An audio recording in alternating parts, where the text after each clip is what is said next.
I was right about the Mook. There's a countdown on screen, and I saw you waiting for something. It's like, what's she gonna do when we get to 1? That was great. Welcome back to Babble On. It's a podcast where we are watching, reacting, and discussing Babble On 5. I'm Jenny. I'm a big fan of the show. Watched it multiple times. I'm Jenn. I'm a screenwriter and showrunner. Watched the show back in the day. Forgot everything. Gus, actor. This is my first time watching Babble On 5. Allie, screenwriter and actor. And as I revealed on the YouTube, also sometimes tutor. Yes. And also write about the Mook. And I was right about the Mook. And I'm a first time watcher. Yes. No, but I'm like tutoring geometry and like physics and stuff, by the way. What? Uh-huh. No. Yeah. That's kind of the biggest demand for tutors. She tutors everything. I tutor everything. Physics. Yeah. Damn. One of my friends who's a tutor was like, I taught myself pre-calc in this, or no, he said, I taught myself calculus in the sauna the other day. I work with children with learning disabilities. I have had to teach things, but the hardest thing I ever had to teach for myself was long division, just because I had to reteach myself long division. I was just like, what? That's hard. I've been doing a lot of reteaching of myself. Yeah. But not as hard as being framed for trying to kill the president. It was the dawn of the streaming age. 4 friends, bound by a shared love of stories, embark on a journey to a legendary space station. 2 veterans of the ancient television wars, revisiting a familiar battlefield. 2 newcomers, eager to explore its mysteries and unravel its secrets. Their mission? To boldly go where many have gone before. This is the story of Babble On. The year is 2025. The place, wherever you get your podcasts.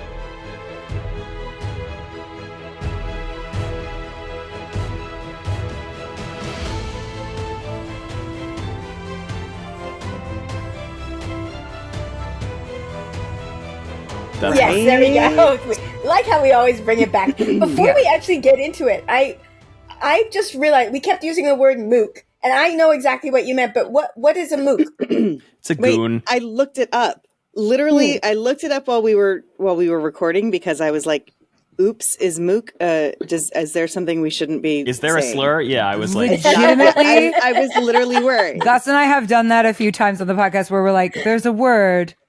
Yes. I think it's okay, It's not. but we We're just okay. want to double check. Yeah, Okay. The dictionary says... Just the wanted to dictionary double says check. It is a stupid or incompetent person. Great. And then I went a little farther. This is me like behind the scenes while we're watching. Mook origins. Here's the etymology. All right. Someone we don't know. This is on Reddit, so who knows? But it's Reddit etymology, which is actually really good, and I'm joining it right now. Mook means incompetent person, imbecile, idiot. Research suggests a few possible origins, but one that I find compelling and haven't seen is from Hindi, murk, meaning idiot. Ooh. Could it have been passed into British English via colonial occupation? It would also help explain the loss of the erotic feature. I don't know what erotic feature. Erotic? Not That's erotic. the R sound. See, rotic. It's the R sound. Yeah. See, that's my Rotic. level of specialty because I'm a speech language pathologist. Yes. There you go. It's the difference like between British English and like car versus caw. I think it's that. Yeah. Okay, great. Yeah. So I think we're okay saying mook. I was literally like, I love linguistics. almost at the end of the episode, I was like, Jenny's going to have to beep out half of this episode. Because at first I was going to say he's the goon, but unfortunately we can't say that anymore because people changed the meaning of the word. Yes, they changed the meaning of the word goon. But it used to, we don't need to get into that right now. I'll tell you Gooner. off Have mic. you not heard of gooner? We can talk about that later. No. See, and this is why whenever there's a word that even sounds like a little bit like it could potentially be something problematic, we always look it up because we're like, we don't want, like, the language evolves so quickly now. So quickly that it's like, you know, in 2 years, your podcast could be like NSFW. Yeah. Oh, Yes. it does. Okay, I put the meaning You up. put the for definition Allie. of gooner up on the Yeah. You can all, any listeners, watchers, you can Google that on your own time. There you go. Don't Google that. Urban Dictionary. Urban Dictionary that. But Yes. I like language evolves so fast that it's like, sometimes you'll say something and you're like, oh, it's perfectly fine. And then you'll get like a message that's like, hey, that word no longer means what you think it means. Or like there's been a conversation since that time that like this word was used casually and like it's no, and you're like, oh my God, I'm like so out of the zeitgeist sometimes because as not like in somebody who college works anymore. I work in special education. Like as I mentioned, I'm a speech language pathologist, but I also live in South Korea. And so they use a lot of English words for things, but they are often out of date. And I did once have to like sit through a presentation where they kept using the R word. And I just be like, no. But like, that was the correct word like 15 to 20 years ago. That was literally the correct word. And it was so uncomfortable. You're like, oh yeah, when you went to university. Yeah. As someone with learning disabilities, I hate that word so much. And I hate that it's coming back. Well, a lighter version of this, lighter hearted, is that my parents, and I think most people of my parents' generation, have a different phrase that they use for connect with people. Like, I'm going to go out and we're going to connect. And they say hook up almost exclusively. Like, did you hook up with so-and-so? Did you hook up with your aunt? Did you hook up with whatever? Did you? And I'm like, this is totally innocuous to you, but to me, it is a completely different conversation. Yes, I know you're an only child, but did you hook up with your sister? Or just I had to have a come to Jesus with my stepdad who wouldn't stop calling sandals thongs for the longest time. My mom still calls them thongs. And I'm like, oh, no, we can't. We can't. Nope. We can't. Hey, this was a good episode. We should probably get back to the actual episode and stop talking about language. Even though language is fascinating. And it is fascinating. I think we should do an entire episode on language etymology. I'm very into it. We had to make sure we weren't just yelling offensive words all over the all over the episode. And maybe if you're watching this in 2045, maybe that has a horrible meaning. And if so, I'm sorry. I didn't know. That's the thing that haunts me all the time. So I'm like, what have I said that later I'm going to be like, I don't believe that at all now. Like whatever. I know. It's true. It's true. But that means we are evolving as well. Because we can evolve. Yeah. But okay, so I'm going to jump in for a second because I'm not going to do any spoiler theory stuff here, but I do feel like this is a typical Jenn. Allie knows this because we write together often. I overcomplicate everything. So I was like, I had created this entire story of how she has risen through the ranks because, like she was recruited because like it was really just simple. The one bad guy got recruited by home guard. I mean, this all might still be a thing, Jenn, behind the scenes. Maybe it is. But I had a very convoluted, very complicated story about it. And it was really just, no, this one guy is the racist who got recruited by Home Guard. And he's the one who did it all. So anyway, they simplified it for me, which, maybe she's really just that good. And she's that good. Yeah. And my false flag theory was also deliciously overwrought and unnecessary. Like none of that was correct. I know. Well, I was hoping that there was some connection to the Garibaldi history story. The guys. Yeah. I think we were a little hamstrung in our theories in part that like we had forgotten that the president was potentially a good person. They never, you didn't know. You thought that the president, you just assumed he was bad. Because I remember an election episode and it seemed like the one that got picked was the bad one. Because people didn't seem happy about it. Jeff and Ivanova were mostly Jeff. They voted for Jeff the was like, which is why I was like, oh, he's not a good person. Okay, so maybe it's just his ticket. Well, there was also mention, I think there has been like some mention of maybe like president? Protecting Earth. A lot of that. That's what I thought. But I remember that from the president. So it wasn't like you didn't come up with that theory out of nowhere. Yeah. So, Okay. Yeah. Because I was like, I thought that he was not a super cool dude, but then some of his policies seem to imply that he's not as uncool of a dude as I initially anticipated. Yeah, free trade and immigration. He's about that. I thought he was very much not. I thought he was like isolationist, semi-fascist, spacist. But we can be wrong. So that was partially the curse, but I was still right about the Mook. So Yeah. I'm pleased with myself. You hit the Mook right on the head. Hit the Mook right on the head. Yes. Just going to say from the notes, like from the JMS Speaks section from the Lurker's Guide, there's a part that I thought was really interesting. Did you get a chance to read it, Jen? I looked over part of that and then I jumped into like some deeper stuff. And so I didn't read all of his stuff yet. Because this one, what he said here was really interesting. This episode, I should probably tell you this before we even get into this, was written by somebody named Mark Scott. Oh gosh, I can't read that. It's too small on my screen. Mark Scott Zicree, who was a freelancer. And nice. He says, but one of the things about having a freelancer, it says they tend to focus on the guest stars. Because they don't know the main. Yes. Well, they're often given the guest star. It's not necessarily even that they're set to focus on it, but it is that it's like JMS is like, all right, I have through line stuff that is going to be about the underlying like long arc. And when you have that one-off episode that's got like either a really good guest star in it, like you're bringing in actually like stunt casting and bringing in somebody big, or like the last one that was we won't talk about it, but that was like very much a a story about like a cultural story. Those are great ones to give to freelancers because they don't have to know the long arc and they can just focus on this like one character who's got a one-off.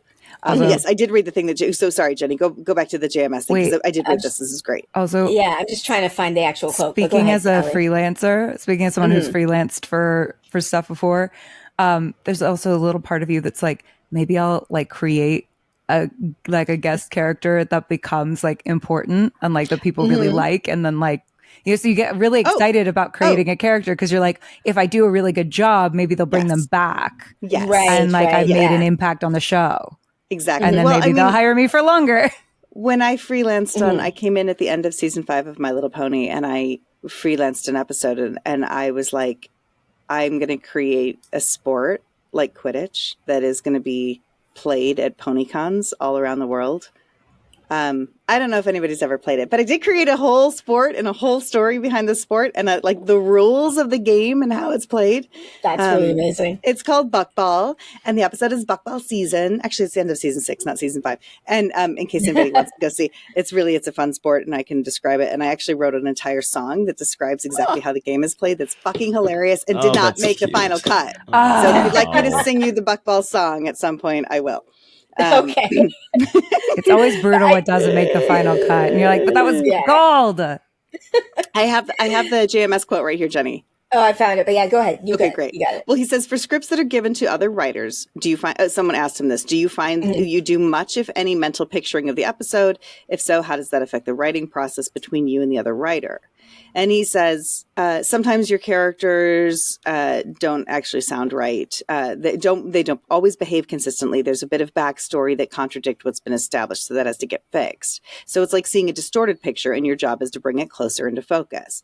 This is an inevitable aspect of freelancing. There simply isn't time to learn all there is to know about a show unless you're freelancing on My Little Pony and you've actually literally watched every single episode leading up to season 6. That helps. There simply isn't time to learn all there is to know about a show before you begin writing. That's definitely true if you're freelancing in a season 1 because you haven't watched the show yet. It's really hard, and they might give you things, but they may not give you enough. Yeah, I was given the Bible for the last freelancing show I did. You can say what it is. That's aired for Rugrats. Yeah. They gave me the Bible, which was really cool to have. Yeah. But also, if it's something like Rugrats and there's literally so many seasons, if you, it can be really hard to catch it all. Of course, I've seen every episode because that was like my childhood. And then I watched every episode that had been out to like see where they'd taken the show. But what was brutal about reading the Bible was Dee Dee is my age. Show Bible, to be clear. For people who don't know the term Bible, we're not saying like religious text. We're saying the document that the production team has that outlines all of the things that are true. But I found out that I'm now Dee Dee's age, which was crazy to find out. As like, and I'm like, it makes sense because she has a 1-year-old, right? Yep. I'm like, it makes sense, but it's also like, wow, time has passed. Yes. Also, Dee Dee's old. Like she's written in my mind. She's old. Yeah, in my mind, she's old. Written old. Yes. Yeah. Okay. So the rest thing he says is that he says, you have to come in, do it fast, and then move on to the next assignment if you're going to make a living at this. That's the freelance life. in capitals. I hate the freelance life, he says. I like to stay around, get to know the characters, rummage around inside their heads and find what's there. Yeah, we all do, JMS. Hello. No, that's not true. When I had young kids, freelancing was ideal and perfect for me. Sure, I loved it. And actually, I do like it because I like to kind of come in and let things go. But I also like the other life. Anyway, he says, I like to stay around, get to know the characters, rummage around inside their heads and find what's there. Freelance scripts almost always tend to be about the guest star character. If you look at mine, most of them don't, mine meaning his scripts, most of them don't really tend to have big guest character, with some notable exceptions. I find our regular characters more than sufficiently interesting. But I'm going to just back up and say that's not just that. That is because the one-offs can be a freelance. They're a one-off episode. And the big story arcs, of course he wants to be heavily involved in those. The main characters are the ones who are going to take us down the route. If you're writing a show like NCIS or CSI that literally is a show that is there's a very mild arc of those main characters, but every episode is a murder of the week, mystery of the week. And so in those shows, freelancing is a lot easier because you can just come in and you're like, I've got this great idea for a really cool murder and we're not going to be able to find it because the murder weapon was an icicle, that's my hook. And, that's a different kind of show. That's a procedural that doesn't have this kind of structural arc that JMS created here. Was there more you wanted me to write about this one? No, that was the part that I thought was interesting about talking about, because this is a freelance script and we have this very, the story, the main story or the emotional stories between Garibaldi and this guest star. Who we may or was may there not any see writing? again, Was there any writing stuff on the show? Was the last guy a freelancer also? He was a freelancer the last also. guy, and his was also a freelancer. In season 1, I think he had 3 people in staff in season 1, I'm guessing. And then they Eventually dropped it to less by season 2 because they were just cutting corners. But I also want to say, interestingly enough, that we're calling this a freelance episode that does focus on this guest star. But this episode, in comparison to the last episode to me, is definitely setting. I mean, you guys just said it, like at the, like we all talked about at the end of this episode, but they are absolutely laying pipe. Like this is Jenny, you remember earlier when we talked about phrases that change meaning? As soon as I said it, I was like, that is not. I'm dealing with house. I'm dealing with home stuff constantly where we're running new electrical and plumbing. But did you have the same reaction as me? Can we rewind, please? I'm sorry, I don't know what happened. That was maybe the best thing that's ever happened. Time just skipped for 30 seconds. You were saying they were absolutely. They were definitely laying some story arcs down. Laying the groundwork. They were laying the groundwork for some laying story a trail. Yes. For some story arcs. Yeah, that are going to be. I just wanted to prove a point. Yeah, you were emphasizing our previous discussion about how language is evolved. Aren't I clever? Aren't I clever? Right. That was so expertly done, Jen. Expertly done. For a freelance episode, I felt like this laid what Jen was trying to say. This laid a lot of groundwork for Garibaldi's character development. 100%. Right. Okay. A lot of stuff. And we unfortunately got derailed from that great point by laying pipe. And I did say for Garibaldi's character development, but I also think that, like, you two both also just said, hey, wait, I feel like they are setting some, I mean, we know that there is a political story going on and being told. We've been dropping in the racism and the, like, immigration and, and isolationism. And, like, those things have already been laid down. And so, again, this episode for continues that plot story and that, and is setting some of that groundwork. Because we've seen the home guard before. Yeah. So I do think it's, so as much as it's like a weird freelance, like guest star episode, it's kind of also a continuity episode. Kind of big in a lot of ways. Way more than the last episode. I'm really enjoying Ivanova, by the way. I know that's apropos of in nothing, but I'm really enjoying that actress and her work. And she's just fun. Like, I don't know. I feel like she's a character I'm surprised to see in the 90s. In the 90s? Yeah, she's really cool. A complete side thing that's not particularly relevant to this. Well, it's not going to be relevant to any episode, actually. It's a behind the scenes thing. But if you ever pay attention, she's wearing one earring all the time. That's because the actress is like, it's an homage to her brother. She lost her brother. So you'll just like see she's wearing one earring throughout the show. Oh, that's really nice. Yeah, I love all these little things, like with Walter Koenig making his left arm useless, and this is cool. Yeah, and being allowed to do it, like, you know, because that's something he introduced, and that's just a weird costume thing. But she's like, no, this is like, it's important to me, and it's. She lost her brother in real life. Brother. Yeah, in real life. Yeah. Wow. Yeah. That's really cool nice. that they're like letting her do like to have that on screen. That's really cool. I love that. It is. That's the thing about JMS. I do love this. So this is another thing we've touched on a little bit, but like,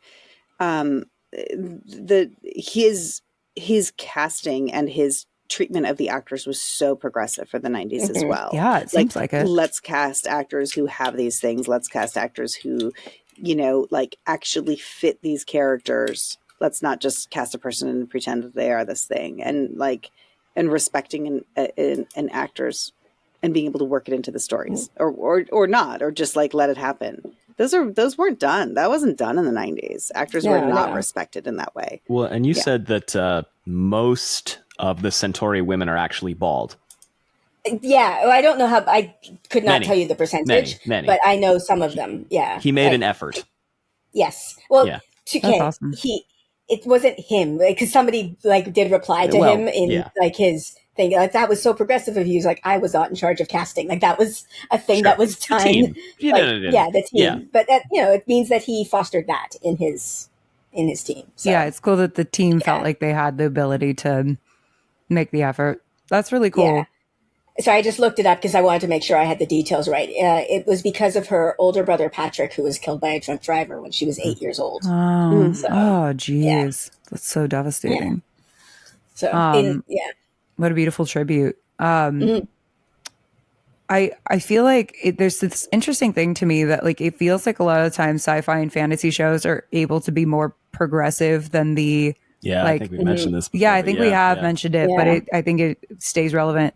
That there's an ability, and this is why I like genre. There's an ability to be progressive in a way that I think you have a harder time getting away with in a different format, because you know, we're like, well, we're talking about the future. Yes. So we have the ability to, you know, imagine a world that we want to see as opposed to the world that is. You know, I think that's really neat. And it also it gives people a safety net. Like, I think it allows us to look at things without, like, people who may have naturally isolationist tendencies, I'll say it that way, rather than in any other way, but people who maybe are less comfortable with diversity or with progressive casting can see this and not feel like they're being attacked, right? Yes. And not feel like they're being threatened, and be like, oh, that's really cool, of course, because they're aliens, it's the future, or it's whatever. Like, there's a way to sort of like get into it, and I think introduce it and make it then more acceptable and normal, and become something in their zeitgeist that they wouldn't have watching CSI, going back to like something that takes place in today's world, and you know, could be the police station down the street from you, which then when you have more progressive casting or more progressive choices in that show, they're like, wait, are they trying to like tell me something? Are they trying to teach me a lesson?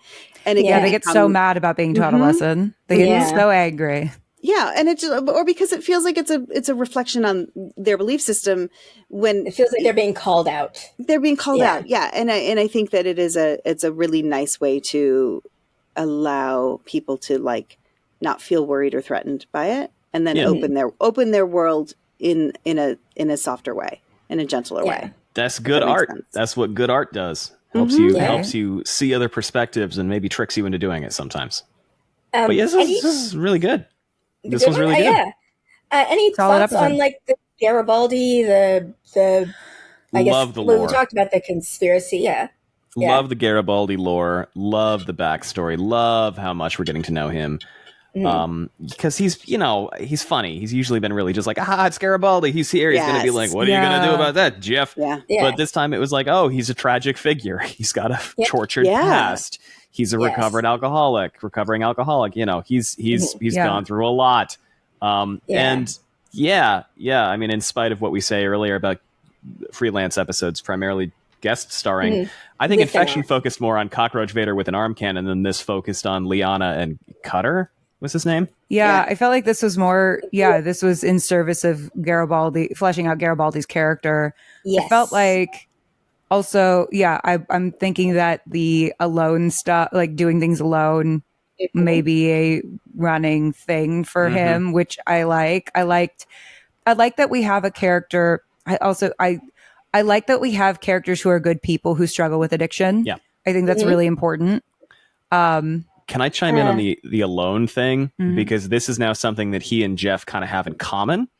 Because he had that whole thing with Jeff 5, 6, I don't remember when it was, several episodes ago, where he was like, you need to stop throwing yourself into the thick of danger with your death wish thing. That was Cockroach Vader episode. That was Cockroach Vader, okay. And that makes sense to me that Garibaldi understands this, because it seems like Garibaldi, to a certain extent, does the same thing, not to the same degree, but to a certain extent has the same tendency as Jeff. Yeah, well, has his own survivor's guilt that he's grappling with too. That he there's this it feels like it deepened the relationship between Garibaldi and Jeff. Probably, because it's like, oh, okay, now I understand why the two of you seem to get each other so much. And like it seems to be like a mutual respect and understanding and care for each other's wounds that I don't think was really there, that I didn't really fully understand, I think, until this episode. So that was nice to just kind of get a sense of like, okay, these are people with like backstories and reasons for why they behave certain ways. And I liked that. Yeah, like I said, I think it's important that, you know, I think the idea of like a really good person who struggles with addiction, because I think that a lot of the time you're like, oh, it's like us and then like the people who struggle with addiction, like the kinds of people that struggle with addiction. And I'm like, anyone can. Yeah. Anyone can. Yeah. Like that's actually an interesting know that thing firsthand. It's an interesting thing to think about. Again, you can't read it yet, but knowing his story, his father was among all of the reasons, in which there are many, and I will let you in on some of them as we go because they will be relevant. One of the things about his father was that his father was an alcoholic. JMS's? JMS's father was an alcoholic. And he was not a good person. Very categorically. That can also be true. Person. Yeah. But it's interesting to think about him writing a good person with a problem that he grew up in very close proximity to. Like there's there's some there. I think there's something therapeutic about that I can see for him. Well, definitely. I mean, creating art around things that have happened in your own life can be absolutely therapeutic. I think you can't help it. You know, like there's always pieces of you in everything that you do, and like truths about yourself in everything that you write, because it's hard to write about things you don't know anything about, you know, or at least proceed with caution. Yeah. I mean, you should and can. Obviously, we're talking about writing fantasy and sci-fi where like, you know, those things aren't real and don't happen, but at the same time you have to start somewhere, you know. And also, if you are going to write an episode about alcoholism and you have no history of addiction in your own world, you'd better proceed with caution or hire someone to write that episode. Do your research, talk to people that you know who might know more about that than you. Yeah. I have two other things that I wanted to bring up before we kick you out. And I don't know if Jen has others, but just one. But one is a very, very small thing. But it was at the very beginning of the episode, Garibaldi and Ivanova were walking, and they were like holding onto rails really lightly as they were walking. And I just always thought that was a really cool thing because they're in a low gravity area, so everything is like hold on to the handrails because you might fly off. Like I just thought that was a cool little. And even when they were on the subway shuttle thing, the trolley thing. As they were like getting off, they like monkey barred it as they were leaving. Like it was, I just thought that was cool. Hey, the cat's here. Tab in. I'm so jealous that you have a cat that climbs on you.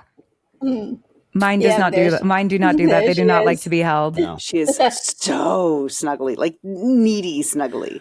Yeah, and I am very happy for that. That's so nice. About the tram, it looks like the tram goes up and down the middle of the station. Yes, which is where the least gravity. Yeah, that's where it would. Yeah, that's where there'd be the least rotational gravity. So that makes a lot of sense. Yeah, I mean, I love if anytime science actually works on a science. Fiction show. Somebody in one of my Discord channels, but pointed that out as one of the differences between this show and like an Expanse or something. The science is largely actually very accurate in Babylon 5, but they don't explain it. Like it's just there. Okay, because in the Expanse, the science is also largely very accurate. Oh, yes. Yeah. But there's a lot of talking about it because they're both accurate, but in the Expanse, I think because they're dealing with engineers and stuff, we do talk about the science, whereas in Babylon 5, it's just like, hold on to the handrails. And then when you dig into it, it's like, it makes... The doors open at an angle. Yeah, and that's because gravity will pull it down in case of an emergency. Like that's the idea is that. Yeah. It's so they don't cool. like it because in Star Trek they open sideways, and so they have to be powered. But in Babylon 5, it's gravity. They open sideways, and they have inertial dampers, and they have artificial gravity, and all kinds of stuff. Where, of course, you've noticed all of that. Yes, Babylon 5 spins. That's all Star Trek. Oh, I thought you meant in this show, and I was like, no. I was like, well, that would have gone right over my head. Well, the door's opening at an angle, and the rotational gravity, but the only other thing I wanted to bring up, just to ask your thoughts on this, we are seeing some relationships building between Garibaldi and Londo, Garibaldi and G'Kar. Thoughts on those interactions? That was actually what I wanted to talk about. A little bit less in the direct relation of them to Garibaldi, but I'll play with that too. Can I expand on that? Expand away. I want all your thoughts. Yeah. I really, really like how hard the show is going into establishing that diplomatic interplanetary diplomacy is not all chummy, even when the people are friends. Because we'll have episodes where it's like, oh, G'Kar's doing this and Londo's doing this and it's so fun and da-da-da. And then we have episodes like this and also the last episode and some episodes previously where it's like they'll go to the ambassador and the ambassador will be like, that sucks. I'm not doing anything. I'm not touching this. I'm not getting involved in any capacity because that could be a diplomatic problem for me and I have to actually prioritize my job. And that, I think there would be a temptation to have everything be like, The Gathering, where Delenn is like, here's a flash drive full of all the information we have. We're so friendly. Everything's good. But like even the characters that we really, really like, because I like all of them, they still air gap a lot of their information and a lot of their interaction where it's like, Londo and Garibaldi, they're friends. They hang out a little bit. Like they're kind of, they butt heads, but like they're buddies. But at the end of the day, Londo is still going to be like, here's as much as I can do. And the rest of it, I am not even going to touch. And you are going to, if anybody talks to me about you, I'm going to say I didn't see you and none of this happened. Yeah. It's interesting because they are like, they're the characters we know, but their job is ambassador. Yeah. Right. Like I even remember one of the episodes, I can't remember, attack happened. Narn attacked the Ragesh 3. Ragesh 3, yeah. And which comes up a lot. And And G'Kar, like at first he was like, oh, I'm so sorry that happened. And the thought being like, oh, was he lying? Is like, in my mind, he's an ambassador. He didn't know. Why would he know? Why are they telling the ambassadors that they're doing an attack? Like he doesn't know until he's given the information. They have power, but it's largely ceremonial. Like whereas Delenn, the canon reason in my mind that she can give out stuff is she's not. Yeah, an ambassador. She's great counsel. Yeah. And then there's Jeff, who just does whatever he wants. Right, exactly. Punches everything left and right. A rock'em sock'em robot, dude. I got to narrow in on who the rotten apple is in the government. I'm assuming it's the vice president now because of that one newspaper headline. I feel like usually it is the vice president. Yeah. Which newspaper headline? The one newspaper headline was like, did Psi Corps interfere with the charter, in supporting the vice president? And I just don't think Walter Koenig is up to any good in this show. Okay.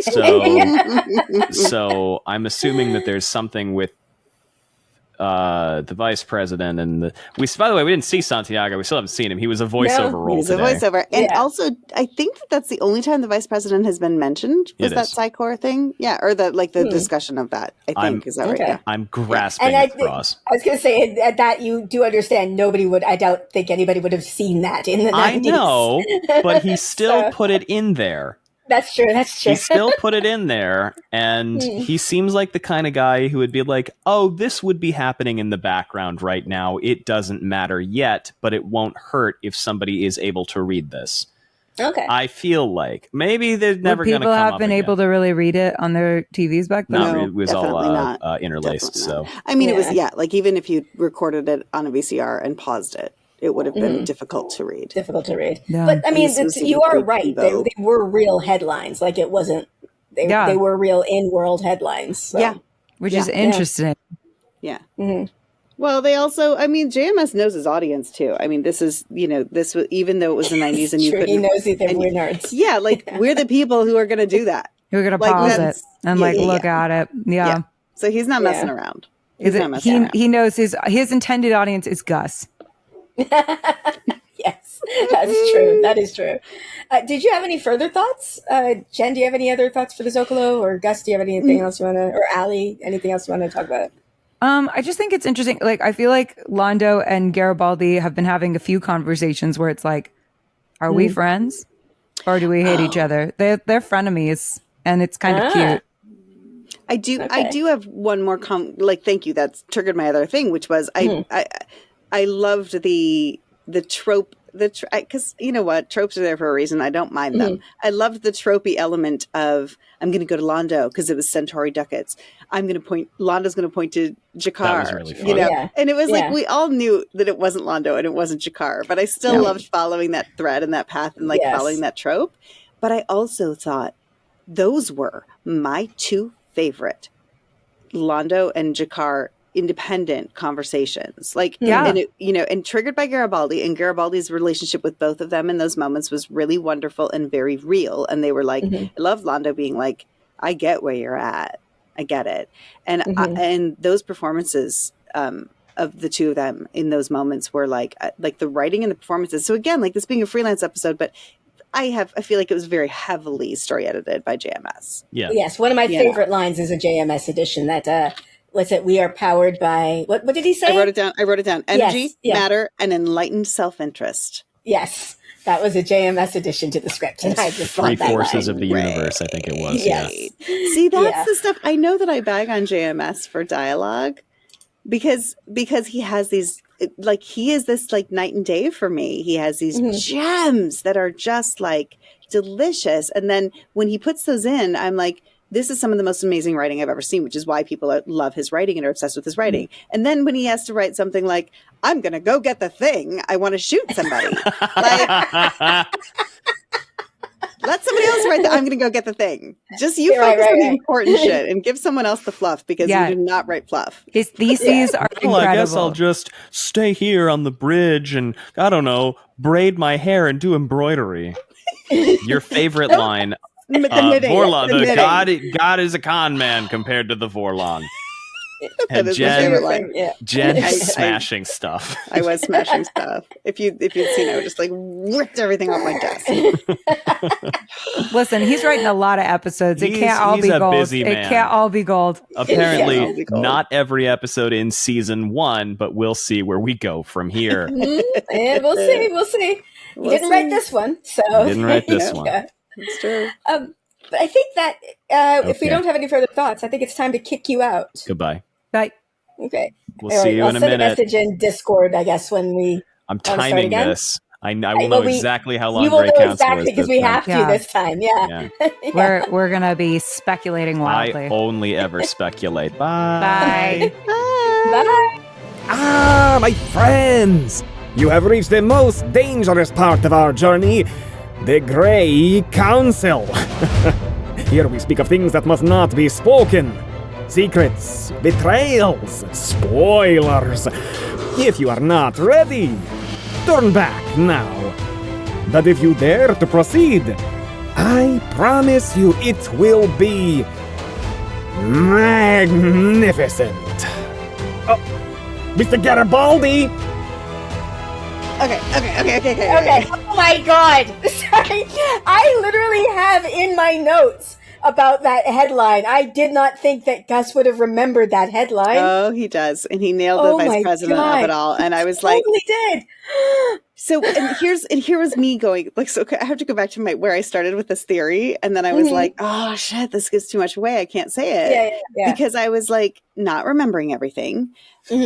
Again, as I don't, even though I have been starting to like finally like, you know, read season recaps and stuff like that as well as the lurker stuff. But I was like, oh, she's been set up because the president's government has been infiltrated with people who want to assassinate him. And then I was like, wait, he is going to get assassinated. And then I was like, and I was like, and the vice president's going to take over. And I was like, I was like, she was put in there as a loyalist to him, knowing that she was young, naive, easy to manipulate, so that everybody around her, like, I don't think it's just Cutter. I think everybody everybody around her is in place to see through the president like getting assassinated, and that like, yes, the ships were going to get blown up, but I thought it was like this was maybe the beginning of an assassination attempt that they bailed on because it you know, couldn't end up working. And I started to go deep, and I was like, oh, don't. Yeah, you can't go that. Yeah, because I'm right. That is what's going to happen. I mean, kind of, yeah. Like even him saying things like the false flag. He's like so close because they do blow up Earth Force One, but they do claim it's an accident. But then he says things like that they're going to get rid of us and install loyalists, and get rid of everyone and install loyalists. And again, it's not JMS did such a good job of building the pieces with what happened with Michael O'Hare, because they get rid of Sinclair, who is the one that was chosen by the Minbari, and they replace him with Sheridan. And the reason they replace him with Sheridan, even though, like, you know, we've watched the show, we know Sheridan's amazing, and we love him, but he's a war hero who is the only human to have actually defeated a Minbari warcruiser. Yes. So, like, they literally thought we're going to put in our most rock'em sock'em beat 'em up guy in the role.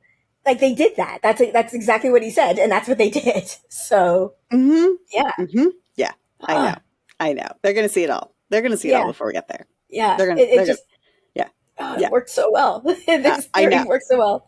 I know. Oh shit! I meant to bring this up too. They mentioned his name a couple of times, General Netter. This is not a spoiler thing, but what's his name? Douglas? His name shows up at the end of every episode. He's the producer. Something Netter. Anyway, like that. So General Netter was just an homage to him. His name comes up a couple of times. Like one time, Lanier is sitting next to somebody annoying and they won't leave him alone. And he's like, I have Netter's syndrome, to try and get the guy to leave him alone. So, like, it's a whole thing. That's hilarious. Oh my God, that's really funny. That's really, really funny. Yeah. I love it. Oh, and the other thing I meant to bring up. I'm mad because my notes are all like linked, so I didn't have them organized by Zocalo and Grey Council. There was like one little interstitial scene. Is that the right word? Like a scene with the reporter? Like it was not interstitial. I don't know. Yeah, an insert scene. Yeah, where like the reporter was talking. That reporter, I think she was even in either the pilot or the first episode. She is in multiple episodes. She's just like a consistent ISN reporter. She's the reporter who is there when ISN is taken over, and like the bombs go off, and she's in there. And she comes back when they are able to like liberate Earth from Clark. Wow. So she's throughout almost the entire show. Okay, I did not remember that. That's great. I love that. And I also I don't want to even say it when Gus and Allie are here, how prescient this show is and how freaking current it is because it's gonna get more so. It's gonna get more so. Like they're saying it. They it's so like I don't know what you have not even gotten to the fascism yet. You're just like we're in we're in fascism light, like diet fascism. That's where we are right now. It's diet fascism. Yes, this is the sucralose of fascism. Yes, I know. So, but I want to highlight that reporter because I want them to start recognizing her when she shows up. That's why I wanted to bring her up because she's throughout and Yeah, she's a reporter. I think I mentioned a while back, but there's a scene where she comes back that I cry every time. It's like, yeah. Okay, do you have other thoughts? I have a few more notes here. I don't have much else. I think I've covered all my stuff. Security. Then oh yeah, no, it was the second theory that wasn't relevant. And then okay, yeah, no, go. Okay, a minor thing, and I wasn't sure whether to bring it up while they were here because it's not necessarily a spoiler, but it's one of those things where I don't think he was done creating all of the world building. Garibaldi took the link off Cutter and was able to use it. That is actually like later on. That's something that should not be able to happen because the links are DNA coded to you. They are like we think that they're stuck on with glue, and they're not. Yeah, it's yeah. Like a DNA code binding. Yeah. Well, but it's interesting because actually that jarred me. I was like, I thought those. I must have remembered that because I was like, I didn't think you could just like. I mean, I was like, could you grab his hand and put the, and do it like maybe? while it's still attached to him? But when he took it off, I was like, that seems weird. Yeah. So technically that should not be possible. Yes. But maybe they hadn't figured that out yet, or maybe they had, but somebody on set didn't know, or I don't know, Maybe he's related to Cutter and their DNA matches. Maybe. Okay. Like deep lore, but there is a lot of theory, and it makes sense to me that the Triluminary was made using parts from Sinclair's link because it's DNA, like it's DNA coded. Yes. So that would make sense. Like that would be how they made his Triluminary. Oh my God. Something like that. Fascinating. Yeah. It's never said outright, but that makes perfect sense to me. Yeah. Yeah. And then the other things I just wanted to talk about, Garibaldi's alcoholism does come back. And again, having read JMS's autobiography, it reflects Jerry Doyle's own, like the actor playing Garibaldi also was an alcoholic, but he was, I don't know if JMS would have known at this point. He definitely knew by like season 5 when his alcoholism basically rears its head again. And I don't know if you remember this from his autobiography, but part of it was him writing that story in there is because he wanted to hear Jerry Doyle say the lines that he wouldn't say in real life, like like I'm going to get better. I need help, whatever. And he would never say that in real life because like he was a stubborn sort of alcoholic, the one who would say like the only drinking problem I have is when I don't have a drink, and that kind of thing. Right. He did eventually die as a result of complications resulting from alcoholism. So the levels of sadness in this show on so many levels also, like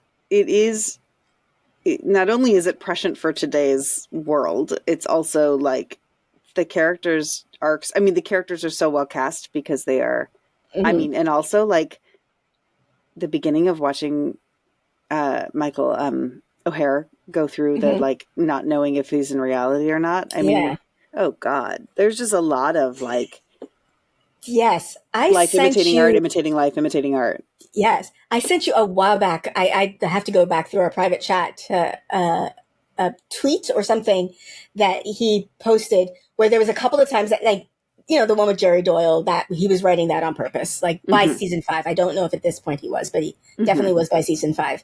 But there's a couple of moments where he was writing something in the script and he didn't know it was real life. Like Delenn becomes pregnant and he didn't know that Mira was pregnant at the time. And there was a couple of things, like I said, that happened like that. And she went to him one day. She's like, they don't know, but I'm from the old world. I know. You're a witch. You're a witch. That's what it is. So. Wow. Yeah. Wow. That's really cool. I love that. Yeah. So. Yeah. Mira having lost her. Oh, it breaks my heart. I know. Okay. The other things I wanted to talk about, Garibaldi and Londo's friendship, and then Garibaldi and Jakar's friendship. Those are both very significant relationships. Yeah. And like the Garibaldi Londo one is really, really tragic. Just because at a certain point, obviously Londo becomes a genocidal, whatever. And Garibaldi, not particularly fond of him anymore, but Londo has no other friends, and he's really keeps trying to it's actually really sad. It's one of those, I think I said to you at the very beginning, despite everything Londo does, I never stop liking him. And it's one, Yeah. But I feel like this again. I feel like this is what I meant when I said this episode is giving us so much of the future story. Was the lines he said. I mean, aside from the energy, matter, and enlightened self-interest. Yeah. But also him saying, "I've been like you, a rat in the corner," and I get it. And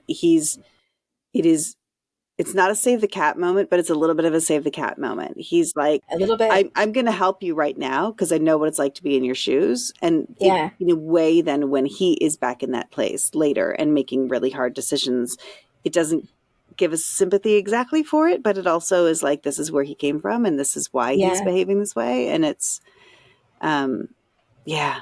Like, there's a moment where he tries to make I don't know, the word I'm thinking in my brain, like a play date, whatever. Like he wants to hang out with Garibaldi and Garibaldi doesn't come. And it's like, I'm watching it going, no, you don't deserve a friend like Garibaldi. You are a genocidal maniac. Like, no, but also it really hurts to see you sitting here waiting for him. Like, yeah. And then of course, Garibaldi and Jakar's friendship also is important. Yes. Like, when Garibaldi disappears, Jakar's the only one who goes to look for him. Like, both of those conversations were like my favorite parts of this episode. Yeah. Because I was like, oh, these are really real and setting up some beautiful things and beautiful and tragic. But yes. Yeah. I mean, they're both those actors, like Peter Jurasik and Andre Katsoulis, when they are on screen, they are the focus. Like they are always going to be good. So there's so much like future stuff, but a little behind the scenes stuff for people listening. We are recording 2 episodes back to back. So I think that might be influencing how quickly we went through that because we don't want to. Because there's a ton, but we have, But I think we covered all of it. Like I have here Santiago Foss flag, creeping fascism, low gravity. Yeah, we've gone over. One more thing I missed from my notes. I thought it was very well done. And like you barely noticed it, but it was there. When the president came, he brought new fighters with him that are now part of Babylon 5, which is going to explain why they have those fighters. Because it would kind of feel weird at a certain point that why do they have so many fighters? It's like a diplomatic station. Like, we saw them coming. Yeah. Yep. Yeah. It was a great setup too. It was like, and it was a gift. It was like right at the beginning, this come like throw off line. Yeah. That's great. Yeah. That's great. So that was cool there. Anyway, those are all of my Grey Council thoughts. I really like this episode. It's not one of my favorites, but I think it's a good episode. And it's definitely laying some pipe. Laying some groundwork. I'm sorry. That's my new favorite moment though ever. I am very happy to continue to be the butt of old jokes and I don't want you to be the butt of jokes, but that was great. And missteps. Oh no, I'm here for it. I'm here for my role. That was great. I gotta go lay some pipe. I'll see you later. All right. I don't need to know about your personal life.